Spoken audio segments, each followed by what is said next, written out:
When most people find out what I do for a living, they take a small step back.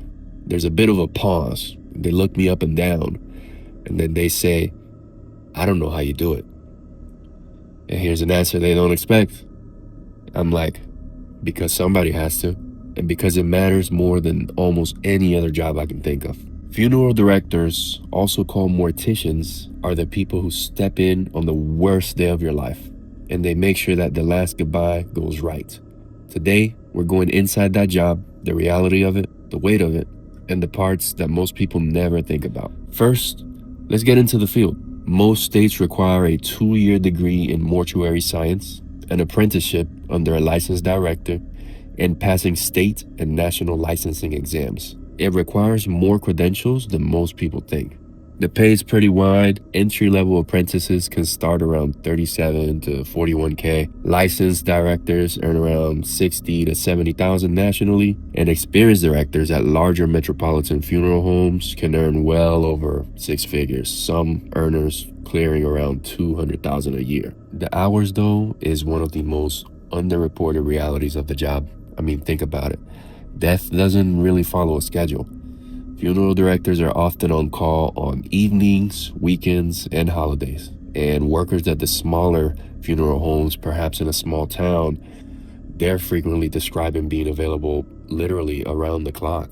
Because, again, death can come at any time, and you need to be ready at any moment, since this is what you do for a living, after all. The job has two completely different sides. The technical side involves body preparation, embalming, restorative work, dressing, and casketing. This requires knowledge of chemistry, anatomy, and a level of precision that most people would find surprising. This is why there's so many requirements and credentials that you need in order to even get into this line of work. And I mean, this is probably obvious, but the stomach that you need for this is, you have to have a strong stomach.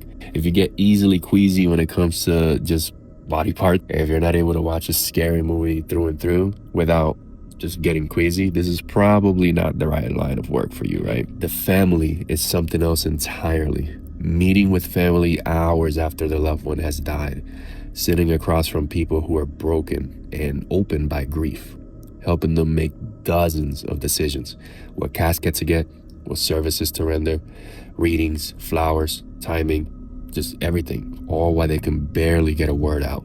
They can barely speak. Funeral directors describe becoming fluent in grief, learning how to read what a family needs before they can even say it. Sometimes they need information. Sometimes all they need is silence. And sometimes they just need somebody to cry with them and gently help them move forward. And that's the thing about grief. Every human being, every single human being will have a unique reaction to a situation like the death of a loved one. So it is logical that somebody that directs a funeral home needs to become very, very good at reading people's grief.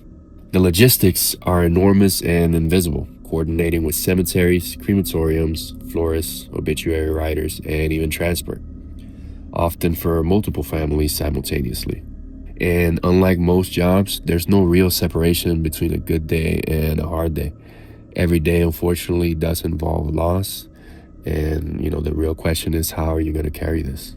Here's what never makes it into the conversation of this job: the profound meaning workers describe finding in it, almost universally. Workers describe the sense of closure they provide as something that's irreplaceable. Families remember their last goodbye for the rest of their life. So getting it right, getting the right music, getting the right flowers, and saying the right words matters in a way that most jobs simply don't.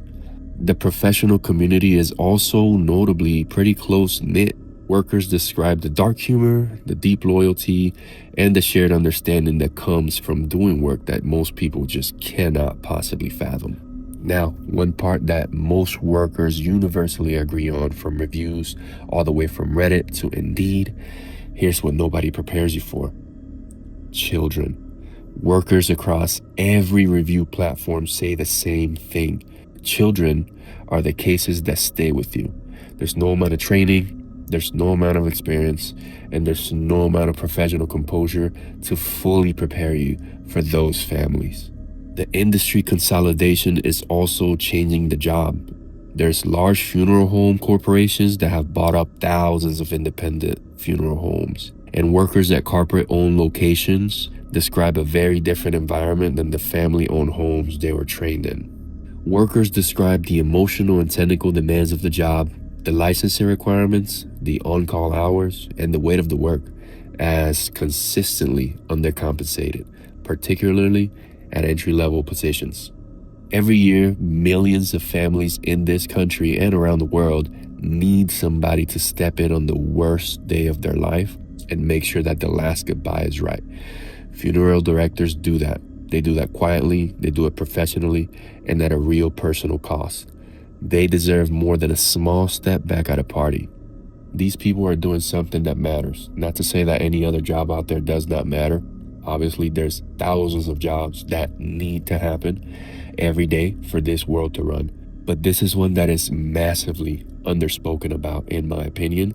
This is something that happens every day. This is something that needs to be worked on every day. And grief is such an important part of life. It's such an important part of being a human being, being able to move on, being able to carry on. This is something that every human experiences, and morticians are doing very good work. So if you ever have the privilege of meeting one in person, don't look at them weird at that party. Talk to them. Ask them about their work. Ask them how it makes them feel, because they might enjoy that. And it might have been a very long time since anybody last asked them about their job. You might make their day. People often think of morticians as being connected to death, but that's not really the heart of what they do. At its core, this profession is about love. Every detail that a mortician handles, from the care to preparation to presentation, it's all done to honor someone who mattered deeply to others. It's about giving families a chance to say goodbye in a way that feels peaceful, respectful, and complete. In some of the hardest moments a person will ever face, morticians step in quietly, not to focus on death, but to support the living.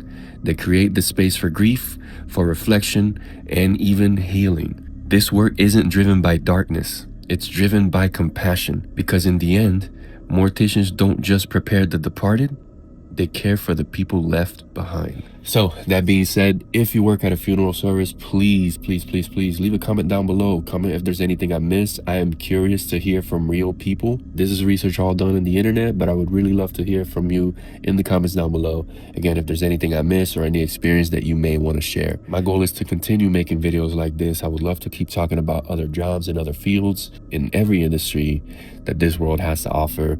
I find this very interesting. I enjoy doing the research, and I would love to continue to upload for you guys. So please like, please share, and subscribe if this is something that you enjoy, and I'll see you on the next one. Peace.